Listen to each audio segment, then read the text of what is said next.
কাতলা মাছের ভুনাটা রান্না করার জন্য আমি ওভেনে কড়াই বসিয়ে তাতে দিয়ে দিয়েছি কিছুটা পরিমাণে সর্ষের তেল। তেলটা গরম হয়ে গেছে, তেলের মধ্যে দিয়ে দিচ্ছি 3টে শুকনো লঙ্কা।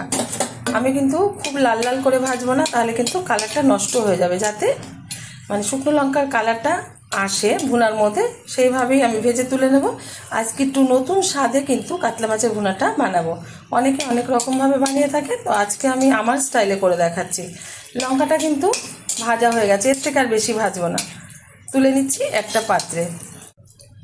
এখন এই তেলেই দিয়ে দেব কুচিয়ে রাখা একটা মাঝারি সাইজের পেঁয়াজ।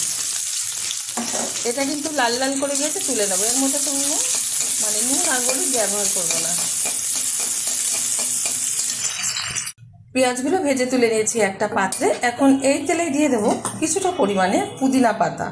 খুব ভালো একটা ফ্লেভার আসবে মাছের ভুনা থেকে। আর আগে থেকে আমি কাতলা মাছটা নুন হলুদে সিদ্ধ করে এই যে উপরের যে চামড়া সেটা ফেলে দিয়েছি, আর কাঁটাটা বেছে একটু গুঁড়ো করে নিয়েছি হাত দিয়ে। হালকা একটু নাড়াচাড়া করে নেব। একদম নতুনভাবে কিন্তু আজকে রেসিপিটা আপনাদের মাঝখানে শেয়ার করছি। আশা করি আপনাদের ভালো লাগবে। ভালো লাগলে আমার চ্যানেলটিকে সাবস্ক্রাইব করবেন, লাইক করবেন, শেয়ার করবেন। খুব বেশি ভাজবো না, তাহলে কিন্তু মাছটা শক্ত হয়ে যাবে। এখন দিয়ে দেবো এখানে সিদ্ধ করে রাখা আলু। যে লঙ্কাটা আমি ভেজে রেখেছিলাম শুকনো লঙ্কা, সেটা দিয়ে আর নুন দিয়ে ভালো করে আলুটা আমি মেখে নিয়েছি। ভুনা তো অনেক রকমভাবে করে থাকে। আমি বারবার বলছি এরকমভাবে একবার করে খেয়ে দেখবেন, আশা করি ভীষণ ভালো লাগবে। এখন দিয়ে দেবো এর মধ্যে পেঁয়াজ ভেজে রাখা। আমি কিন্তু নুনটা ঠিকঠাকভাবে এর মধ্যে দিয়ে মেখে নিয়েছি আলুর মধ্যে, আর নুনের কোনো দরকার নেই। এবার সুন্দরভাবে আমি 1 থেকে 1.5 মিনিট মতো হাই আছে নাড়াচাড়া করে এটা আমি রান্না করে নেব।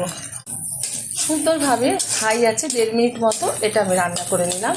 আর এটা কিন্তু খুব সুন্দর দেখতেও হয়েছে, আর খুব সুন্দর একটা ফ্লেভার বেরিয়ে গেছে। এই যে পুদিনা পাতাটা দিয়েছি, এর জন্য কিন্তু আরও বেশি ভালো লাগবে। আপনারা কিন্তু এর মধ্যে একটু ধনে পাতার কুচানো ব্যবহার করতে পারেন। তো হয়ে গেছে, নামিয়ে ঢেলে দেবো একটা পাত্রে। গরম গরম ভাতের সাথে সার্ভ করবো। আপনারা কিন্তু অবশ্যই ট্রাই করবেন।